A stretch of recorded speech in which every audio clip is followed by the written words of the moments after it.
Bueno, pues buenas tardes, Francis Salado, primer teniente de alcalde.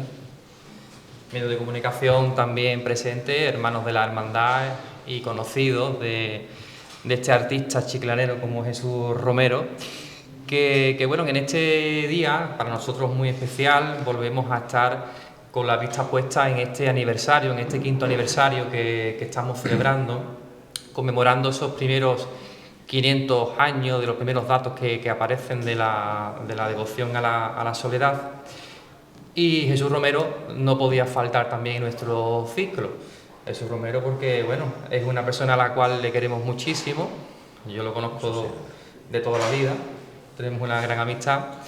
Y cada vez que hemos necesitado algo por parte de la hermandad o por parte mía personal, siempre ha estado él dispuesto a ayudar en todo lo que él ha podido.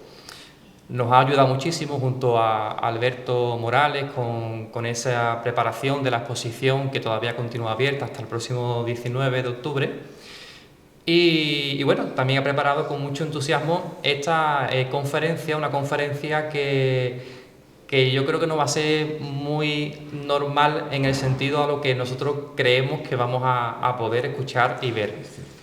Es cierto, ¿no? Porque cuando yo me puse en contacto con él para proponerle esta conferencia, él me dice, ¿cómo lo vamos a hacer? Le digo, bueno, Jesús, como sabes tanto de arte, podemos poner que el icono de la soledad en el arte como título. Y me dijo, no. Lo voy a leer, ¿no? Se va a llamar Madre y sola, imposiblemente sola, iconografía de 3 días o 4. Sí, porque 3 o 4 días era más impreciso que 3 días o 4. Es un título que va mucho más allá de la historia o de la estética, porque toca algo fundamentalmente humano: la soledad, la ausencia, la incomprensión, pero también la fe, la esperanza y la fuerza que nos une a todos. En este caso, bueno, pues por parte de la hermandad y desde la hermandad estamos muy agradecidos por lo que he dicho antes, ¿no? Siempre está dispuesto para todo. Seguramente que será una conferencia como todas las que hace, porque sí es verdad que siempre le pones el corazón y nos vamos a ver todos muy reflejados en todo esto que vas a comentar. Así que, sin más, te paso micro, te paso la palabra y, muchísimas gracias. Y es el momento también de poder escucharte. Gracias por todo.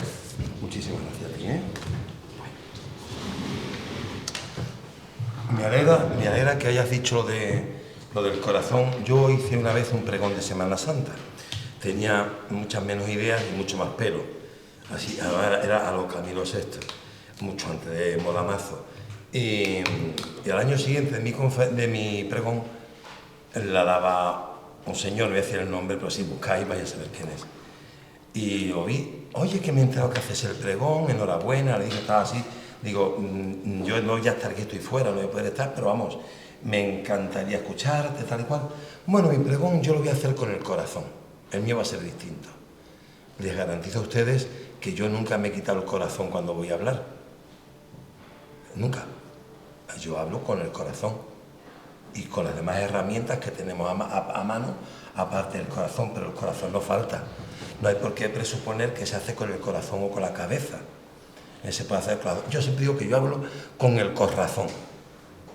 Con el corazón.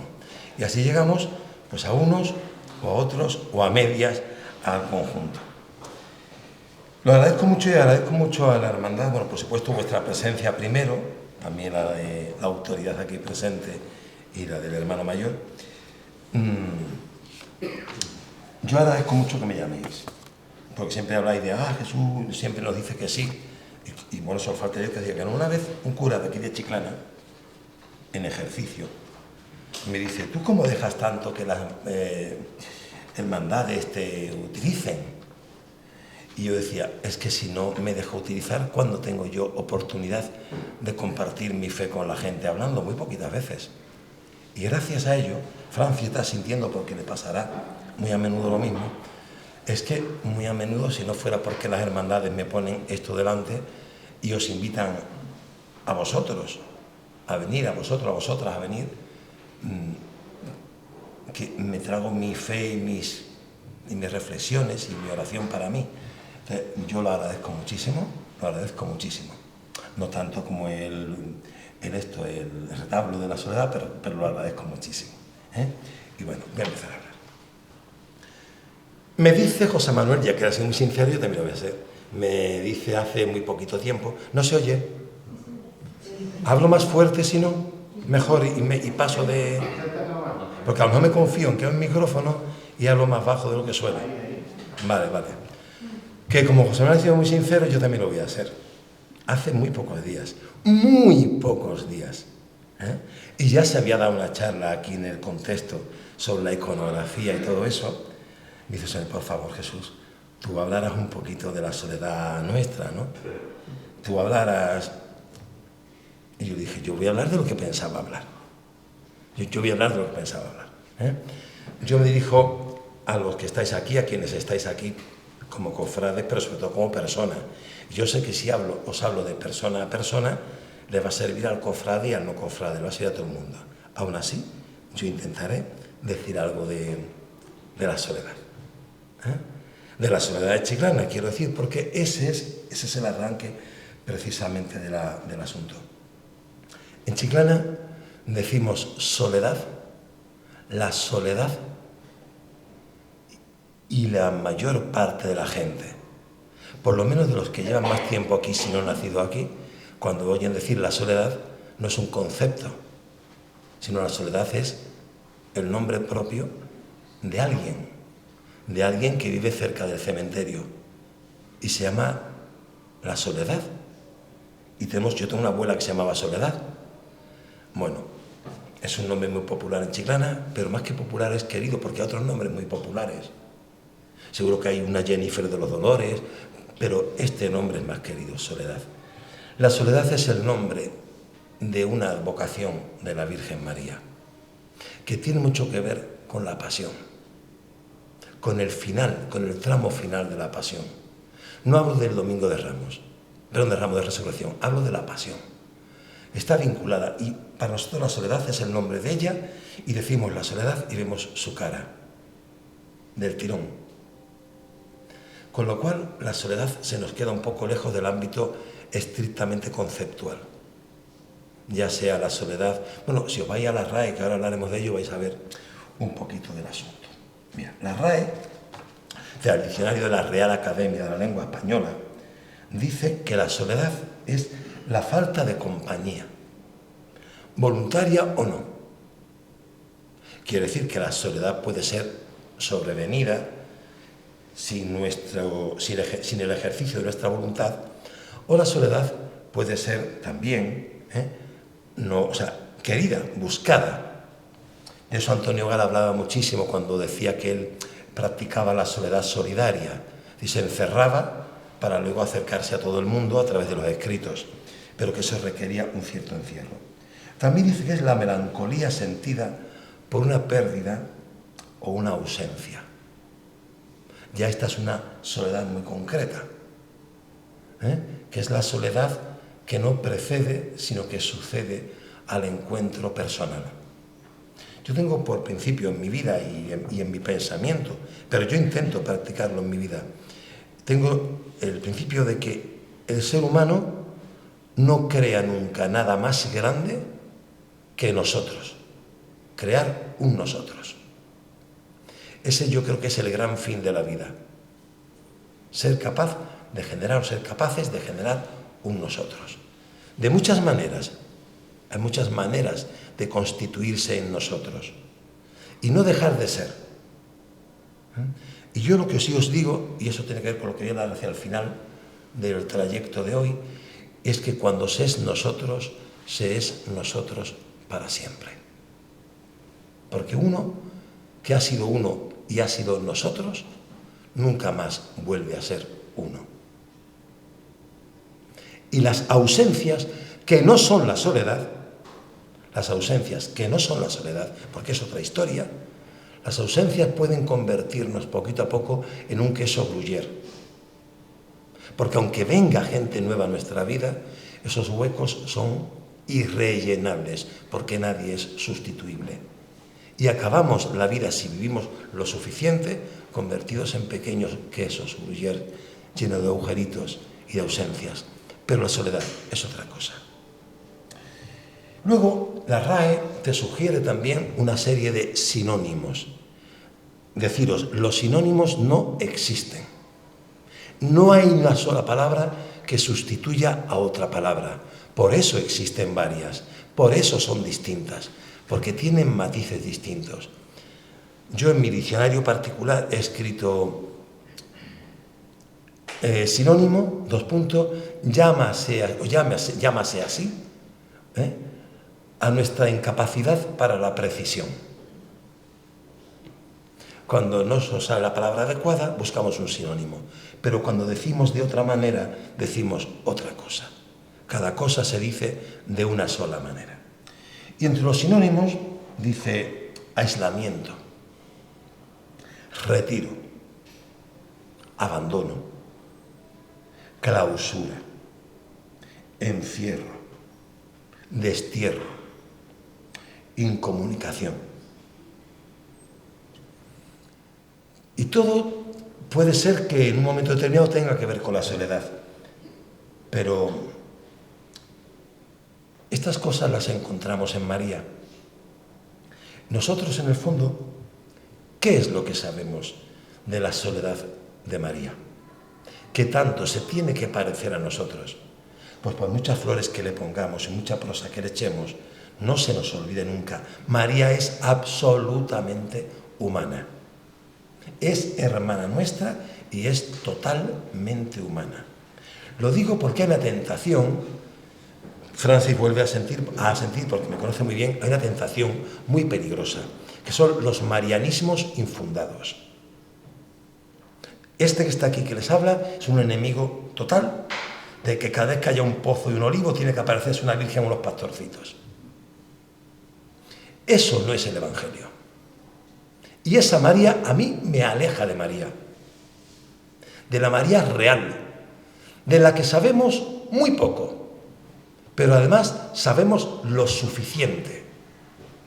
El pretexto con el que JJ Benítez escribió aquellos tomos infumables de Caballo de Troya, que hay gente que se los ha leído todos, pero los evangelios que son así, y menos todavía así en papel Biblia, no los lee ni de lejos la mayoría de la gente. Los evangelios son la palabra definitiva de Dios, porque la palabra definitiva de Dios se llama Jesús. Y ahí está el Jesús que nosotros necesitamos conocer. El pretexto de JJ Benítez fue, como hay muchas lagunas en los evangelios, ¿cómo? Yo voy a contar todo lo que sabemos de Jesús, muchas más cosas, que comía, que ahora se levantaba, si lavaba la ropa en el río. Pero a ver, eso nos hace falta. Precisamos saber eso para comprender a Jesús y a través de él comprender a Dios. Entonces yo voy a centrarme bastante en la María de los Evangelios, porque de María se han dicho demasiadas cosas. Creo que hay mucha palabrería y casi siempre está detrás de ciertas tentaciones de la Iglesia de abandonar nuestra fuente, que es el Evangelio. Ya no hablo de los Evangelios, sino del conjunto del anuncio que supone. Bien, de María, más allá de los Evangelios, se nos dicen algunas cositas. Que su padre se llamaba Joaquín, que su madre se llamaba Ana. Están en los Evangelios apócrifos, que a veces nos sirven, pero a veces no nos sirven.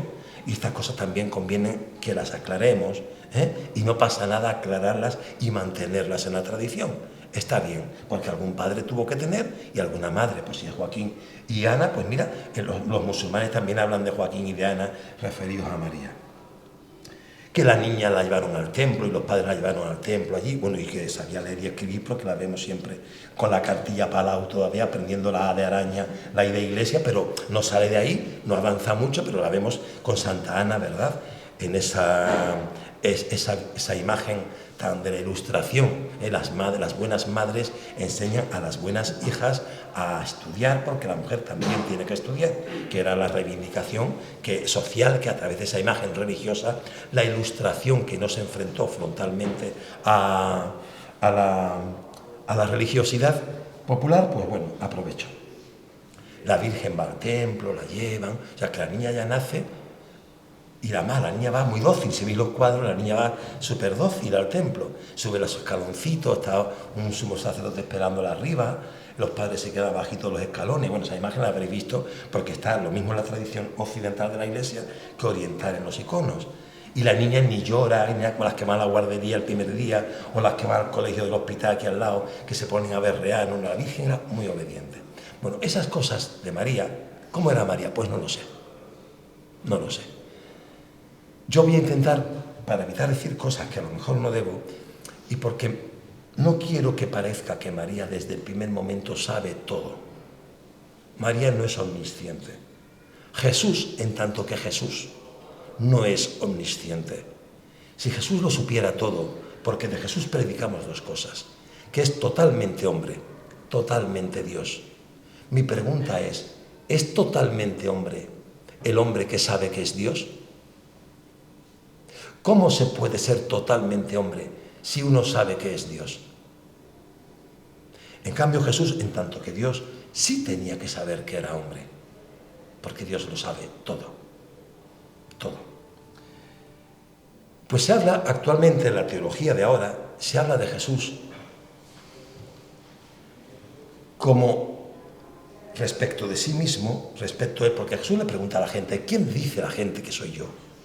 ¿Quién dice la gente que Elías? Otros dicen que otros profetas, otro que el Juan Bautista. ¿Y tú quién dices que soy yo? Tú eres el Hijo de Dios, dice Pedro, el Hijo de Dios vivo. Y nosotros, periodistas de ahora, le podemos preguntar a Jesús, ¿y tú quién me dice que eres tú? ¿Tú qué dices acerca de ti? Se habla de la toma de conciencia progresiva de Jesús. Jesús va poco a poco sabiendo de sí, como nos pasa a todos en la vida, porque Jesús es profundamente humano, totalmente humano, hermano nuestro, de nuestra propia naturaleza también, porque para eso tiene dos, y comparte con nosotros naturaleza. Jesús, que es totalmente humano, no puede saber todo de sí como nosotros mismos. A veces nos descubrimos sorpresivamente para nosotros mismos. A veces nos causamos sorpresa. Y según en la coyuntura en la que nos encontramos, respondemos de una manera o de otra y nos sorprendemos de nosotros mismos. Y nos sorprendemos porque no nos conocemos. Pues se habla de que Jesús va tomando conciencia de sí, poquito a poco.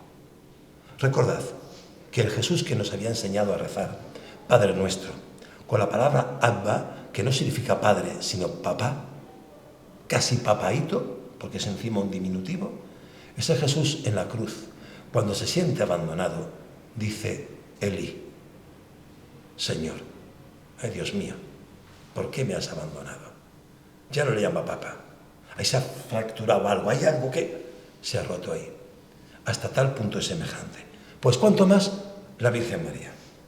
Esa Virgen María natural es la que aparece en los Evangelios. Y yo voy a apoyarme para hablar de ella en los pasajes de los Evangelios, poquitos, necesarios y suficientes, y en la experiencia que el común de los mortales, a ver, todo el mundo no coge al niño y lo tira al contenedor. Eso aparece en los telediarios precisamente porque no es usual.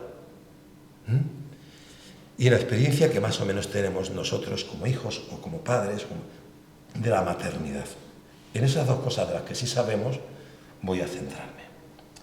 Bien, María aparece en la Biblia ya como un personaje que no surge por generación espontánea. Estén o no, en el caso de los evangelios, no, Joaquín y Anaí, pero obviamente tenía su padre y su madre. Y a través de ellos se le entronca con la casa de David. Tiene un linaje, pertenece a una familia que se remonta siglos atrás. Y además, pariente de Isabel y de Juan el Bautista, María entronca con otro linaje, el de Aarón. Esto no es casualidad, porque Aarón significa el sacerdote y David es el rey. Un reino de sacerdotes que reinará sobre la tierra, que rezamos en vísperas, en laudes. Bien. María, por tanto, no nace por generación espontánea, sino que ya nace como una persona vinculada a otros, como un nosotros, en una comunidad humana. Y esa María, que aparece así, se encuentra en un momento de su vida muy concreto sola. La tradición pictórica nos la representa cosiendo, leyendo, orando, posiblemente leyendo y orando.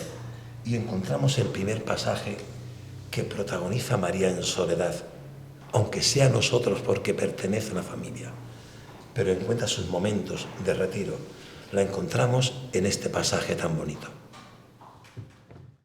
Imagen y semejanza formada por Dios, deformada por el pecado y reformada en Jesucristo, de la que ella es herramienta, Tenemos ahí a María recogida, así, replegada, un poquito asustada. No todos los días aparece un ángel, sobre todo un ángel visible. Mirad qué cosa tan bonita tiene este cuadro de Frangélico. Os voy a contar artísticamente 4 cositas, solamente. Mirad, María, que hasta las Inmaculadas de Murillo por ahí no se le empieza a pintar vestida de blanco, María va vestida del color rosa, salmón, anaranjadito, rojo, encarnado. Es el misterio de la encarnación. Lo que está sugerido en el color es el misterio de la encarnación. Por eso a María se le pone ese color.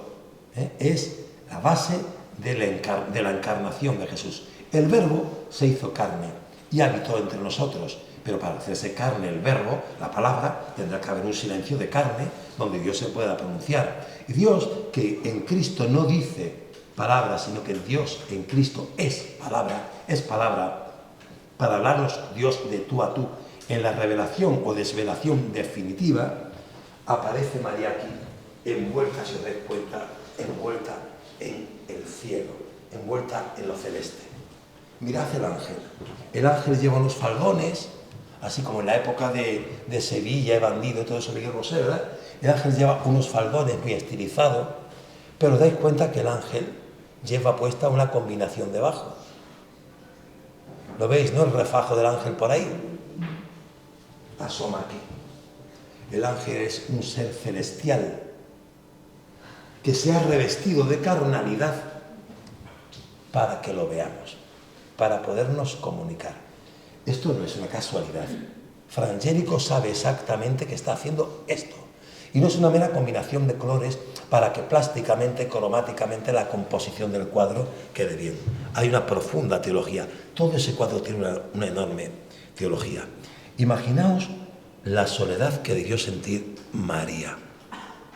No antes del ángel que está allí tranquila leyendo, que es la soledad esa que uno busca. Voy a apartarme aquí un poquito a leer, que para eso Santa Ana la había enseñado.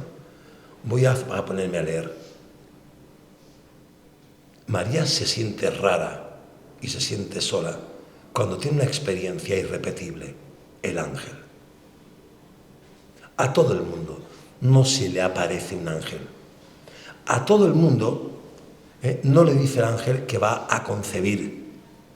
Ella le dice que es imposible, pues no conoce, ella conoce a San José, no ha tenido contacto con ningún hombre.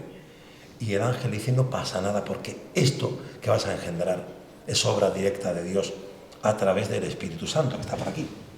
Y le lanzado, mira, veis, aquí está la palomita hecha, a punto de llegar. Oye, esto no pasa todos los días. ¿Os imagináis lo extraña que se debió sentir María?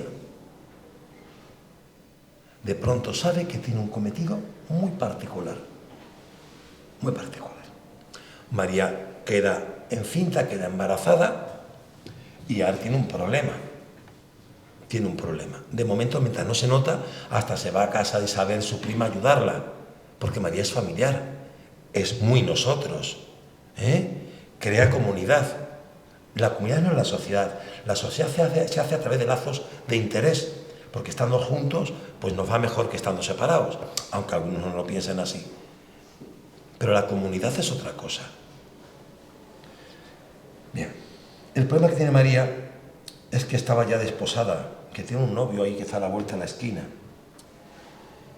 A ver por dónde está, está aquí. Este es el problema de María. Y ahora, ¿cómo se lo digo a José? Y peor todavía, más complicado, ¿y José cómo se lo va a creer? Ya nos cuesta a nosotros creérnoslo muchas veces, ¿y José cómo se lo va a creer? Y entonces el ángel, el mismo ángel, se aparece en sueños a José.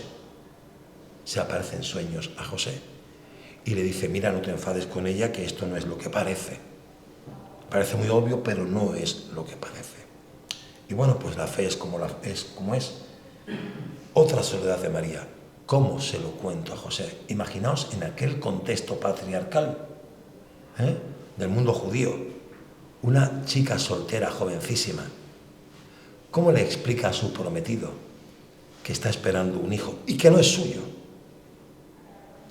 José se entera, antes del ángel. O sea, que ella ha sido sincera y él ya lo sabe.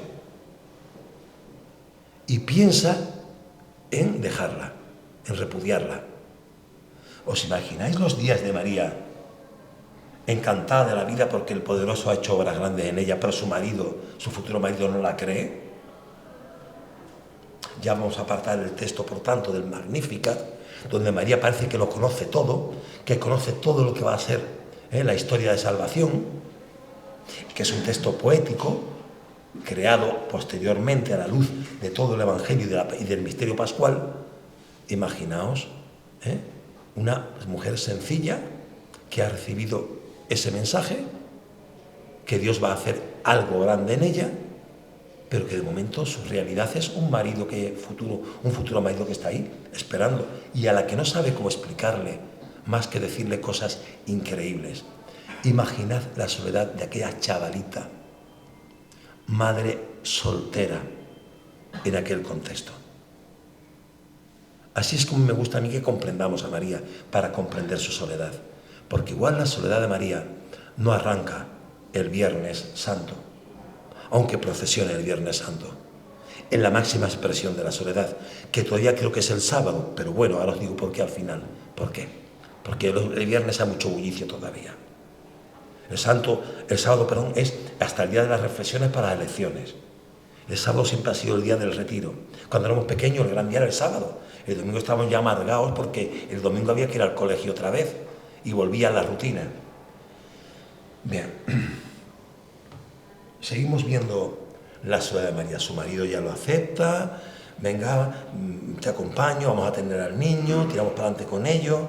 No voy a hacer referencia al tema de vamos a tener al niño. Daos cuenta que el niño ya está aquí presente desde el anuncio. No es que se ha quedado un poquito gordita y... El niño hay que llevarlo al templo, hay que cumplir con la norma, porque el niño que ha nacido y que va a dividir en dos la historia de la humanidad, el niño que ha nacido es judío. Es judío. Bueno, pues resulta que hay que llevarlo al niño al templo, hacer la ofrenda pertinente, ellos la suya porque son pobres, se les exige a cada uno según sus posibilidades y supongo que se les daría según sus necesidades, que según Santo Tomás de Aquino eso es lo justo, eso es ser justo. No dar premios, ni dar, es dar a cada uno aquello que necesita, méritos al margen. Y ahí ocurre una cosa muy importante. Se encuentra con Simeón allí en el templo y profetiza una cosa que a María, si no le duele mucho, por lo menos le tiene que pinchar un montón. Una espada te atravesará el corazón. Imaginaos la madre que ya viene viendo cosas erradas desde el primer momento, cuando le dice un anciano sabio y santo, le dice, una espada te atravesará el corazón. Ella puede decir, ¿por qué a mí? ¿Por qué? Porque tú has dicho que sí. Porque tú te has comprometido y has dicho que sí a cosas que ignoras. Porque eso es la fe. Y esa es la fe cuando pensamos en Dios y es la fe cuando hablamos del prójimo. Tener fe, fiarse, implica un cierto desconocimiento. Nadie que lo sabe todo se fía. Nadie que lo sabe todo se fía, porque en el fondo ya sabe. Y la fe es un riesgo que se asume. Cuando hablamos de los demás y cuando hablamos de Dios. Porque los demás son insondables para nosotros. Y Dios más. Y Dios más. Y María dice que sí sin saber y se encuentra que ha dicho que sí a que una espada le atravesará el corazón. ¿Os imagináis María sin entender exactamente, porque no le matizan más, ni le dicen más, cómo recibe a ese hijo y con cuánta soledad? Porque cuando uno comprende y no se comprende, no se explica y le cuesta llegar al otro, y eso crea una película alrededor, hay como un celofán ahí que nos envuelve, donde estamos, somos visibles, vemos, pero hay un contacto como que no se da. Mirad, una película muy bonita, Frankenstein. Para quien haya leído la novela, pues sabe mucho más de qué va el tema. El gran problema de Frankenstein, no del creador, que es Frankenstein, Víctor Frankenstein, sino de la criatura, que es el monstruo de Frankenstein. ¿Por qué es un monstruo? ¿Por qué el monstruo es un monstruo? Es un monstruo porque no hay nadie igual que él, porque está solo, porque no encuentra a nadie de su propia naturaleza. Y por eso parece monstruoso. Por eso él no pide ni siquiera que le quite la vida a su creador, sino que le busque, por favor, una compañera. Lo he dicho del cine porque en el cine hay dos películas, que está La novia de Frankenstein. En la novela está todo junto, en la novela de Mary Shelley. Si Frankenstein tuviese alguien como él a su lado, con quien pudiera comunicarse de tú a tú y explicarse y ser comprendido, se sentiría menos solo. Imaginaos María, que empieza a ver cosas raras que la gente no puede comprender y a la que no se la puede explicar, gente a la que no se lo puede explicar porque ella no lo entiende. Ella solamente se ha fiado, ha asumido un riesgo, y eso es la fides, esa es la confianza.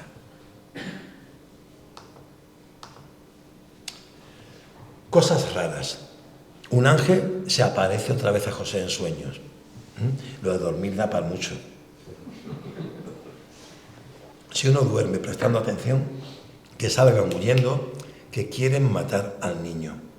La soledad de la expatriación, la soledad del exilio, marchar a la tierra extraña por necesidad, para poder vivir. Esta experiencia también la tuvo María, pero no solamente para poder vivir, para poder hacer que su hijo viviera, desligarse, ella tan familiar, la que embarazada se iba a ver a su prima Isabel y a cantarle el Magnífica allí en la puerta de su casa, como en muchos cuadros, y de pronto la vemos huyendo, desgarrándose de su tierra, pues aunque somos animales, y el animal se distingue del mundo vegetal en que se puede mover, todos nosotros tenemos algo que decimos siempre, tenemos raíces. Oye, pues si tenemos raíces, igual, es que también somos un poco vegetales. Yo que Francis viaja más que yo que viajo muy poco y últimamente casi nada, pues me siento muy vegetal. Y es verdad, no sé, hasta Kunta Kinte, que era esclavo, tenía raíces, recordaba aquella serie, ¿no? Raíces se llamaba, precisamente. Las raíces que no desaparecen ni cuando nos quitan la tierra de abajo y hay algo que te reclama desde otra tierra, que es tu tierra, aunque no la pises, aunque no esté allí, y te sigue nutriendo en la distancia. Eso es muy doloroso. Conozco a gente que ha abandonado su tierra por razones varias, y hay siempre algo que permanece y que tira y que duele. Y que duele.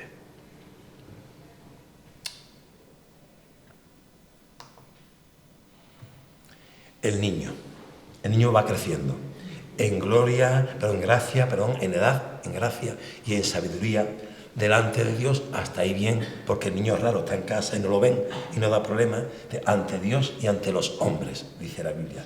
Iba creciendo el niño en edad, en gracia, en sabiduría, ante Dios y ante los hombres. Y ante los hombres ese era el problema. Porque uno no puede decir a veces por las cosas que sabe, porque luego trae problemas. Imaginaos la madre. Bueno, mi madre hubiese resuelto esto con un bofetón, porque la pedagogía de mi época era así. Yo tuve en filosofía un decano, el que me daba la asignatura de pedagogía general era el decano de pedagogía. Y cuando terminó el curso, en la última clase, Dice, bueno, ahora vamos a dejar todas las teorías de Manjón, de Montessori y toda esta gente. La buena pedagogía es el bofetón a tiempo. Y dice, esto ya está fuera de temario, ¿eh? No digas que el profesor ha dicho en clase que hay que dar un bofetón a los niños. Bueno, yo soy de la época en la que no había ningún trauma por estudiar en un colegio de curas y no había ningún trauma en que te diese tu madre un bofetón y la querías un montón y la sigues queriendo y no pasa absolutamente nada. Y mi madre era de las que daba bofetones, además en la boca del tío, pum, por contestón. Imaginaos, 2 soledades en el famoso episodio del niño perdido y hallado, menos mal, en el templo. El niño va al templo porque va a la Pascua, suben a Jerusalén, primera subida escrita de Jesús a Jerusalén. Y al niño sabe que el sitio ya la atrae y se queda allí, y la madre dice irá con el padre irá con la madre, la caravana sigue para adelante y de pronto se dan cuenta, cuando se ven, oye, el niño tú no lo llevas, no, yo tampoco. No empiezan a buscar culpables, sino que se van a buscar al niño, que es lo que hay que hacer. En la administración, aunque esté Francia que antes, pasa mucho que cuando algo falla, se busca inmediatamente quién es el culpable. En vez de te pones a buscar rápidamente al niño, que es lo que urge, arreglar el problema, ¿no? Bueno, pues resulta que el niño estaba tan tranquilo enseñando a los doctores. Imaginaos allí un mocoso enseñando a los doctores. Luego, primera soledad, la enorme angustia. Recordad los sinónimos que hemos leído de la RAE, los sinónimos, la angustia de esos padres buscando al niño, su único hijo, que se sepa de momento hasta ahí, los textos, su único hijo, buscándolos como locos, y no dan con él. Primera soledad que aparece en este relato. Segunda soledad, este es el momento impertinente del niño, el difícilmente explicable, el muy difícilmente comprensible momento de la segunda soledad, que es esa de la incomprensión, el no te entiendo. Qué lejos estoy de ti que te veo y no te entiendo. Me dices y no sé qué me dices, porque yo no soy ahora mismo, la del Magnífica. Soy la pobre mujer que ha ido con su marido y su hijo al templo y lo ha perdido.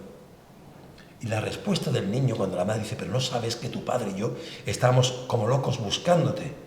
Y este es el momento que recoge el niño. Mirad el dedito del niño apuntando para arriba.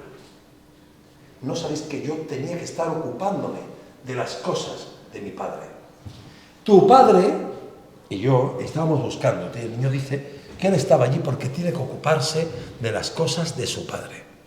Vamos, yo le digo eso a mi madre y se me quitan, vamos, la gana ya de la historia de salvación, el Mysterium Salutis para los restos. Todo esto son soledades de María. Todo esto son soledades de María.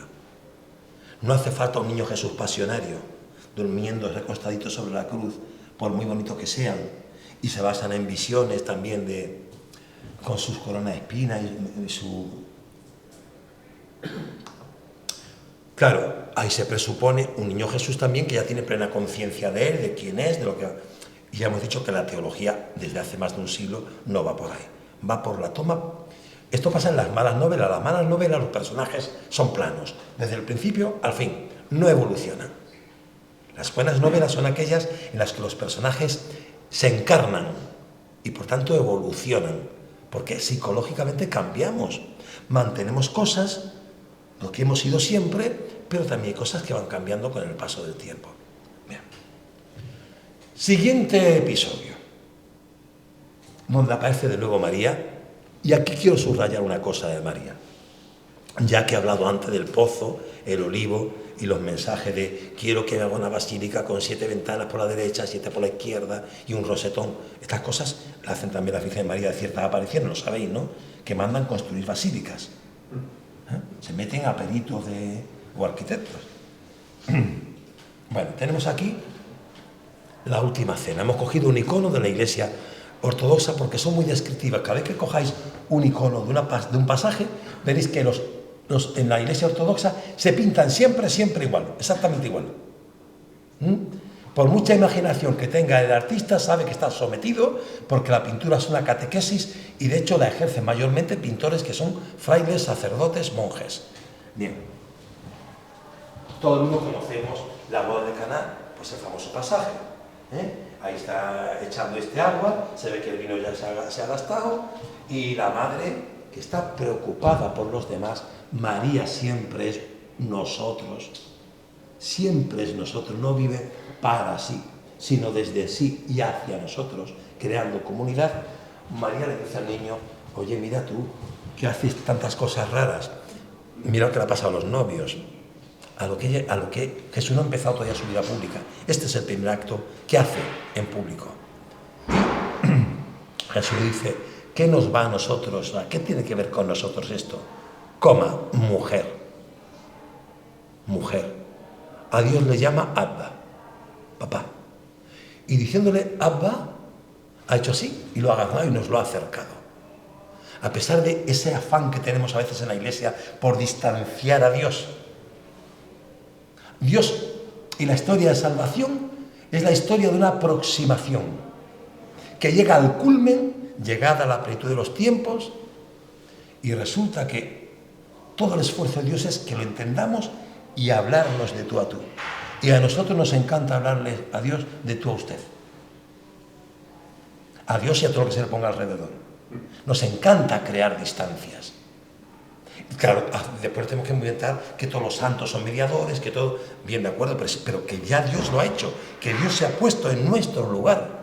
Que eso es comprender y eso es compadecer, en el sentido etimológico de la palabra. Eso que ahora se llama empatizar, pero que es lo mismo. Impazos, compazos, sentir con nosotros, sentir a nuestro lado, sentir como nosotros. Bueno, pues aquí tenemos que el niño le llama a su madre, no, mujer. Ni mamá ni madre, mujer. Y esto crea una cierta distancia. Después de este pasaje, un pasaje muy interesante que no lo puedo poner porque no he encontrado ninguna pintura. Y es un pasaje que, como dice algunas cosas que suenan un poco extrañas, pues se tiende a quitar de la iconografía, o se ha tendido a quitar de la iconografía durante un montón de tiempo. Que es el famoso pasaje en el que la madre ya empieza a oír hablar de su hijo. Pues su hijo por fin se ha independizado. Oye, que 30 años también ya era hora, ¿eh? Que dice que ahora abandonan tarde los niños el nido, pero antes también. Y la madre ya sabe del hijo por oídas. Mala cosa. Saber por oídas. Porque las lenguas son las lenguas. Y las hay buenas y las hay malas. Y la madre se planta a buscar a su hijo. Y dice el texto del Evangelio, que apareció María y pregunta por su niño porque piensa que al hijo se le ha ido la chaveta, que está loco, que está diciendo cosas muy raras, y es verdad, decía cosas muy inusuales en su contexto. Por eso hay una novedad, que eso significa evangelio, lo nuevo. Angelion es la novedad, la noticia. La noticia no lo es por importante. Pensad en un montón de noticias tontas que vemos todos los días en la tele, por ejemplo. Pero son noticias porque acaba de ocurrir. Y cosas gordas que están pasando, como no son noticia porque no acaban de pasar, se nos van quedando como ahí detrás, olvidadas, y de pronto pues es importante que aparezca la hija de Ortega Cano y de Ucrania ya demasiado tiempo. O sea que la noticia no es lo importante, es lo novedoso. Bueno, pues resulta que el niño está diciendo cosas nuevas y a la madre le suena cosas extrañas y un poco locas. Y entonces viene a buscarlo y le dice a Jesús, ahí está, maestro, tu madre y tus hermanos que vienen a buscarte. Esta expresión es la que dificulta que eso haya tenido mucha iconografía. La respuesta del niño, está claro que hay cosas que permanecen a lo largo del proceso evolutivo de la gente. Respuesta del niño a tono con el de hallado en el templo. Respuesta del niño. Ni sale, ni se molesta. Decidle a mi madre que mi madre y mis hermanos son aquellos que escuchan mi palabra y la ponen en práctica. Vaya jarro de agua fría. Yo le respondo a mi madre así. Por eso cuando dije, no, María es una madre, bueno, es una madre muy buena, la mía ya solamente es regular. Bueno, pues pasaje. ¿Cómo encajaba María estos golpes? ¿Cómo encajaba María estos golpes? ¿Cuántos episodios así debió haber en ella, madre de un hijo tan diferente, tan único? ¿Cuántos episodios de soledad debió haber en la vida de María? Cuantísimos. Y aquí dividimos en dos. Entramos en la segunda parte de esta iconografía. Voy a mirar un momento la hora, ¿vale? Vale. Voy a intentar resumir porque esto ya es más conocido y tiene más que ver con lo de la soledad. Empezáis 10, os prometo terminar a las 8:10. ¿De acuerdo? Mirad, tenemos a María a los pies de la cruz. María ya sabe que va a perder a su hijo. Tenemos el don por perder, hasta de perder lo que nunca hemos encontrado. ¿Nunca habéis tenido en la vida la impresión de que habéis perdido a alguien que nunca tuvisteis, algo que nunca tuvisteis? Bueno, pues María sí tuvo un hijo. Y no hace falta que el hijo esté muerto para que sepa que está a punto de perderlo. Y para siempre. Y María tiene un montón de cosas que no comprende y sigue sin comprender. Y sigue sin comprender la causa que ha llevado a su hijo ahí. Ella guarda estas cosas en su corazón. Todo lo que María no entiende, no lo desecha. Somos muy dados para simplificar la vida y resolver dudas. Lo que no entiendo lo quito de en medio. No, lo que no entiendo lo guardo. Porque igual hay una perspectiva desde la cual algún día entenderemos cosas que hoy no entendemos. Y eso se llama fe. Porque a lo mejor no hay el sentido que creemos que hay. Pero vivimos en esa esperanza y en ella descansamos. No digo dormimos, descansamos, nos apoyamos, le ponemos el fondo para que las cosas no se caigan, el sustento, el fondo, el fundamento, que tiene que ver con la palabra fondo. María tiene a su hijo en la cruz, sabe que está a punto de perderlo, pero el hijo le hace un encargo. Por eso lo hemos puesto aquí vivo, lo hemos puesto vivo. Madre, he ahí a tu hijo. Hijo, he ahí a tu madre. Mirad qué bonita maternidad. Para los que creen que una maternidad biológica puede ser más maternidad que otra, la maternidad es la voluntad de ser madre y la voluntad de tener un hijo, o de dar, que así suena mucho mejor que tener, de dar una madre a un hijo. Mirad qué bonito, pero cuánta soledad, porque María está recibiendo a un hijo, pero se está despidiendo de su hijo y lo sabe. Stabat Mater, a los pies de la cruz. Recordadlo, herido el pastor, se dispersarán las ovejas. Huerto de Getsemaní. Porque no hemos hablado de la soledad de Jesús. Yo lo he dicho, ahora lo hemos comentado, ¿verdad, Alberto? Debiera existir un Cristo de la soledad, igual que una Virgen de la soledad. Un Cristo de la soledad. Pero la soledad de Jesús es atroz. Atroz. De un dolor sin límites. A los pies de la cruz de Jesús estaba su madre, Mater Sua. Ahí estaba todavía, despidiéndose. ¿Sabéis a dónde está abrazando, verdad? A la cruz. Y la cruz es un patíbulo, como quien vuelve una y otra vez al lugar donde murió la persona que ama.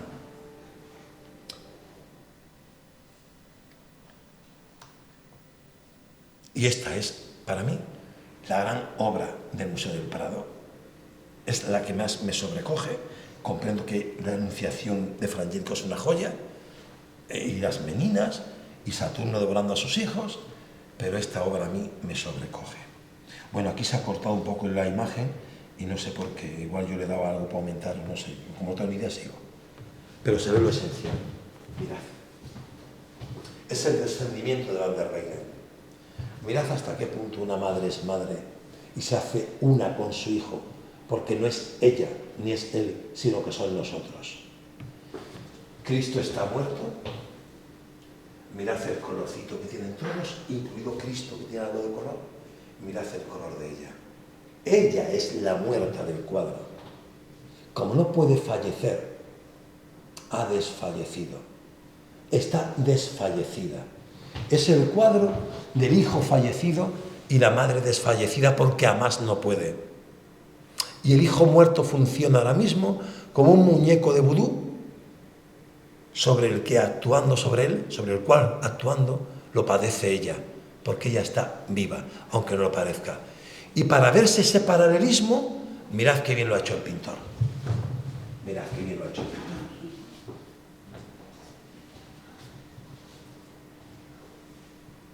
y el cuerpo de ella que sigue por aquí, ¿lo imagináis? El cuerpo del Cristo.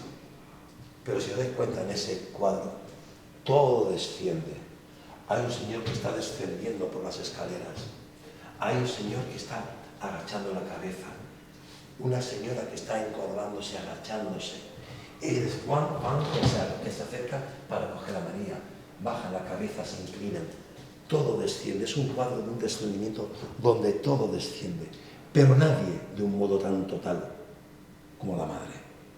La madre. En ese momento, la madre ya no tiene a su hijo. El paso siguiente es la piedad. Pero yo creo que no pusimos una porque todo el mundo tiene. Si aquí hemos puesto una, sí, ya sé. Hemos puesto una de un pintor español del Renacimiento, Luis de Morales. Mirad qué cosa, el Burdeos que aparece continuamente en la cara del cadáver para distinguirlo de la madre. Mirad qué abrazo. Los que lo habéis vivido vais a saber muy bien lo que estoy diciendo. Es un abrazo en una única dirección, pues los abrazos solo tienen una dirección, pero en esa dirección solo hay un sentido. Hay un abrazo que solamente da una persona. Es terrible. El abrazo que se da a alguien que ya no está más que su cuerpo es terrible. La soledad que experimentas en un abrazo, cuando te quieres fundir en un abrazo y te das cuenta que el abrazo no basta para fundirte, porque se requiere la correspondencia, es horrible. Bien, ¿sabéis cómo se llama María en ese momento? Se llama madre, porque nuestra lengua no ha creado nunca un vocablo para designar a la mujer que pierde a su hijo. La mujer que pierde a su hijo, el hombre que pierde a su hijo, se llaman madre y padre. Porque no se puede expresar y porque en nosotros perdura más allá de la muerte. Fuerte como la muerte, nos decía el Antiguo Testamento. Los personalistas cristianos y judíos quisieron leerlo como el amor es más fuerte que la muerte, y amar consiste en decir al otro, tú no morirás, tú no morirás. Porque cuando sois nosotros, os lo dije al comienzo, se sigue siendo nosotros para siempre. Por eso yo le he puesto de título a la charla, sola, madre y sola, imposiblemente sola. Una madre lleva siempre al hijo en la entraña. Antes, durante y después de la muerte. El hijo permanece en la entraña de la madre siempre. Por eso la Virgen de la Soledad es madre y sola. Imposiblemente sola, porque cuando se es nosotros, se es para siempre. El enterramiento. Perdón. Caravaggio. El enterramiento. Mirad, ¿no? El dolor. Las manos de María. Las de María Magdalena. El dolor. El enterramiento. Es la sepultura. En francés dice el entumbamiento. El entumbamiento. Ahí, esto es muy duro. Porque ya ni siquiera vas a tener el cuerpo. Ya no es la piedad. Es que no vas a tener ni el cuerpo. Y la ausencia nos hace buscar fetiches, como sea, cosas a las que agarrarnos. Esto que él tocó, esto que él tuvo, como las reliquias de los santos, esto que es un trocito de la saya que tuvo Santa Teresa de Jesús puesta, esto que es del cordoncito de Fray Leopoldo. Porque nos queremos creyendo, teniendo la cosita material, algo conservamos, algo no se ha ido del todo. Y lo entierran.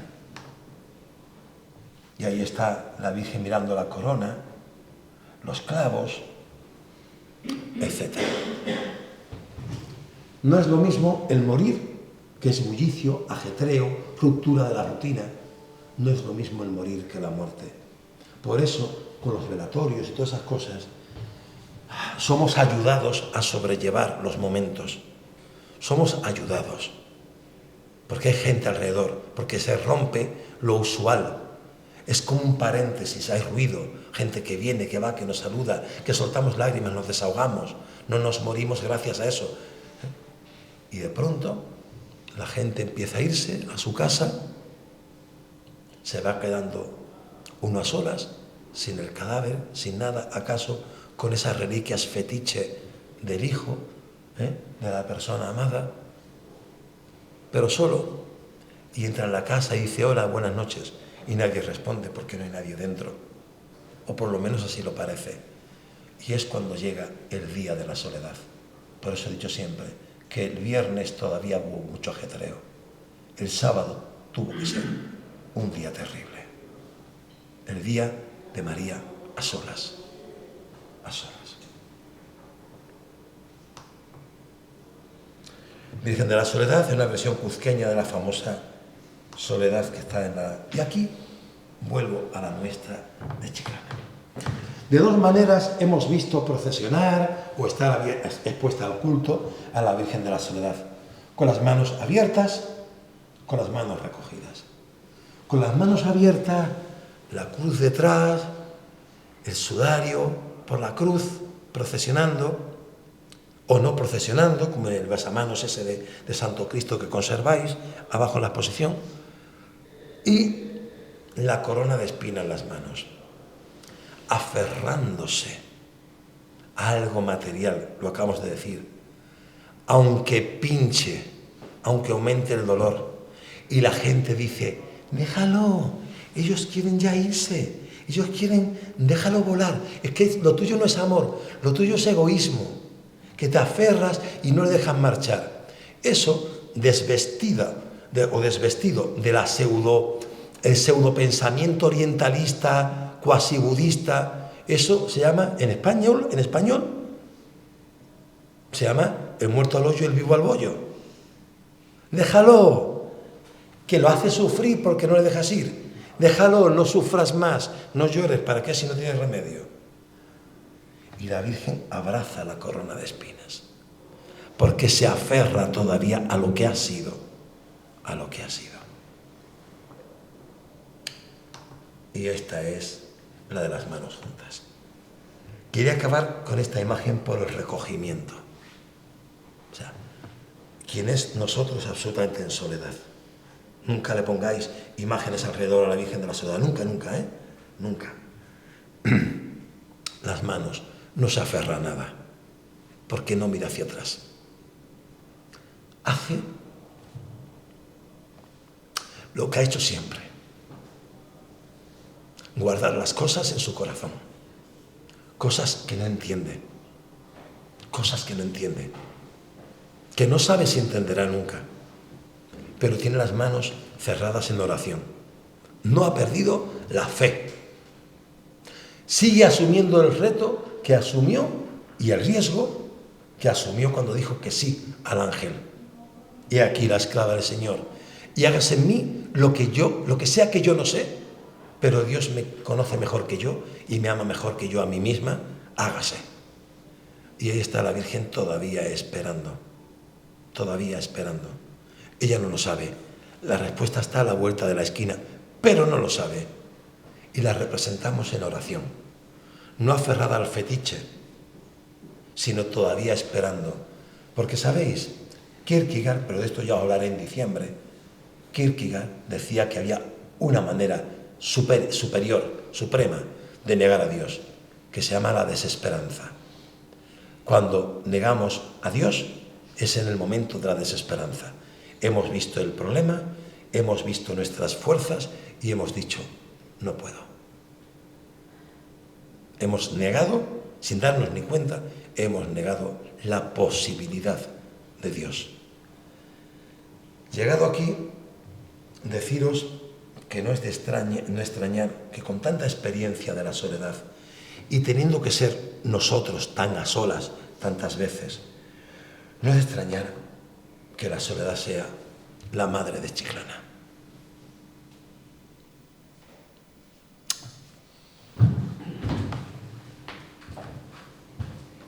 Hay una novela de Saramago que se llama Todos los nombres, porque hay muchos nombres que se nos olvidan, porque vamos al cementerio y vemos no te olvida, tu hijo no te olvida, tu familia no te olvida, y están llenas de jaramagos y de no digo de la familia de los jaramagos, sino están llenos de jaramagos, de telarañas, y hay una persona piadosa que lleva su bayeta limpia las 3 o 4 tumbas de al lado, incluso quita una flor y se la pone. Porque también los que recuerdan olvidan. Y porque aunque no olviden, también los que recuerdan mueren. ¿Cuántos nombres se nos olvidan en Saramago? Para que no se nos olvide, el cementerio va creciendo, y como llega un momento en que en cualquier pueblo son más los muertos que los vivos, pues el cementerio va creciendo, se va colando por las calles, y se va adentrando por todas las calles, y en las calles discurren por igual los muertos tan estáticos y los más dinámicos vivos, pero se ven, se cruzan y no se olvidan los nombres. No se olvidan los nombres. Esta foto, pequeña, mala fotográficamente, es para mí una de las fotos principales de la exposición que tenemos abajo, porque nos hablan de por qué en Chiclana se tiene tanto cariño a la Virgen de la Soledad, tantísimo cariño, porque es la madre. Si el Dios nuestro es un Dios de vivos, no de muertos, esta es la madre de los vivos y de los muertos. Quiero terminar con el texto que me pedía el niño hoy que me pasara, y me pasó una foto, que es el textito último, y con esto acabo. Oh vosotros, todos los que pasáis por el camino, recordad que es el camino del cementerio, todos los que pasáis por el camino, atended y ved si hay un dolor.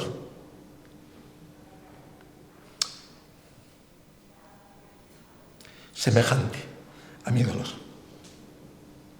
Atended y ved si hay un dolor semejante a mi dolor. Y eso creo que es lo que a nosotros nos hace sentir ese cariño especial por la Virgen de la Soledad. Porque sospechamos que no hay un dolor como su dolor, y a veces hasta experimentamos que posiblemente no hay un dolor como su dolor. En fin, bueno, pues de estas cosas os quería hablar.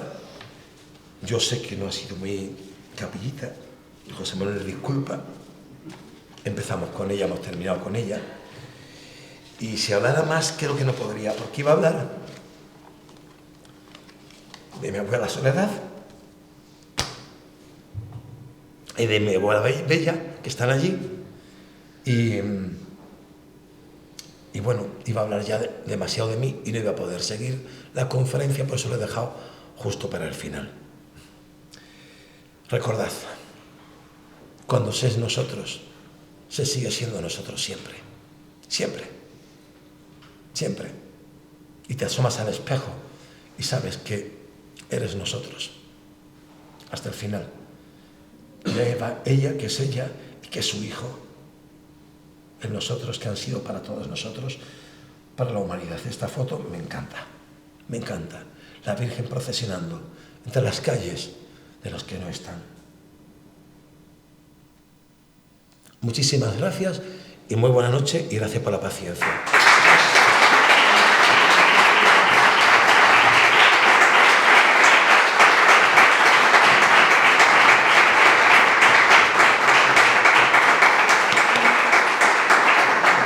Me he pasado un minuto, son y 11 minutos. Yo ya tenía ahí 10, pero me he pasado un minuto. Pues, en nombre de la hermandad, ¿verdad?, agradecer a Jesús Romero por siempre estar disponible para cualquier conferencia, charla, pregón que le proponemos. La verdad es que me ha gustado mucho que finalice con esta estampa que para la hermandad es muy especial, porque creo que más que el Viernes Santo, para muchos de nosotros, el día 2 de noviembre es un día muy significativo. Y creo que para mí, siempre lo he dicho otras veces en otras entrevistas, es el día más importante de la hermandad, incluso que el Viernes Santo.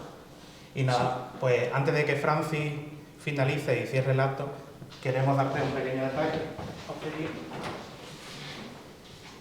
Por esta magnífica conferencia que nos ha dado el día de hoy.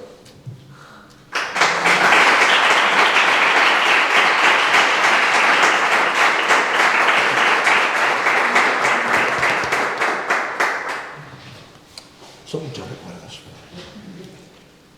Bueno, yo desde aquí abajo creo, ¿no? Aquí arriba.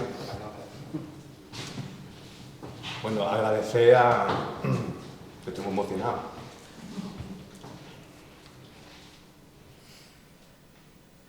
Ayer estuvimos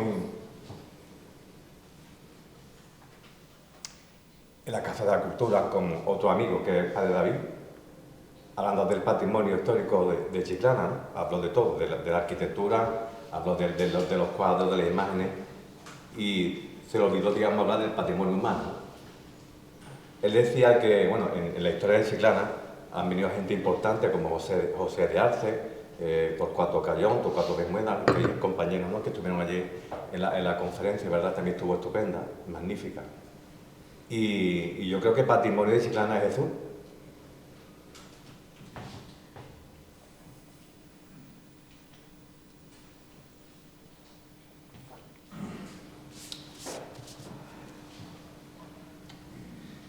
Uf, es complicado. Gracias, Francis.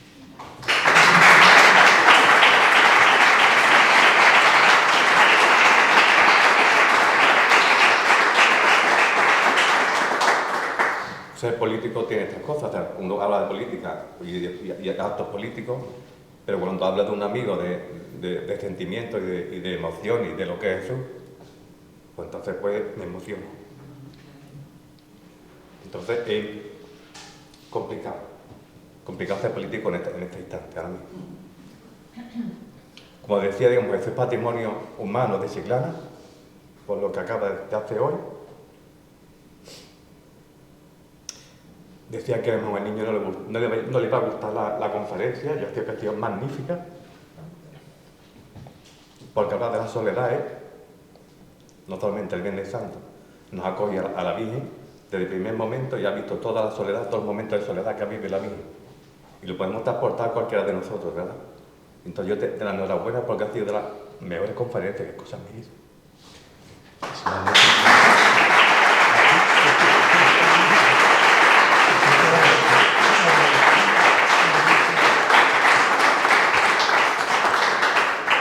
Seguiremos asistiendo a este tipo de conferencias que lo que hacen engrandecer a Chiclana y, bueno, y dar a conocer el patrimonio y la historia de Chiclana, que es importante, ¿no? En el 2013 celebramos el 700 aniversario de Chiclana y nos dimos cuenta, descubriendo un yacimiento fenicio que tenemos 3.000 años de historia, ¿no? Tenemos que seguir descubriendo, escarbando la historia, porque Chiclana tiene mucha historia por detrás, ¿no? Tenemos 3.000 años de historia, tenemos que seguir descubriendo. Tenemos una parte, ¿no? Y gracias a personas como el cronista de la ciudad, José Luis Aragón Pané, como Jesús Romero Montalbán, como el padre David, como Jesús Romero Aragón, me gusta decir su segundo apellido, que es el apellido de la madre, ¿vale? Pues gracias a personas como ellos pues, nos hacen ver, digamos, la historia de Chiclana, que es súper enriquecedora y nos damos cuenta del patrimonio. Y como digo, el patrimonio humano que tenemos aquí en Chiclana no da en otros sitios. Muchas gracias a todos y espero veros en otras conferencias que haya, o de esta o de otra índole. Muchas gracias a todos. Y perdonadme por la emoción.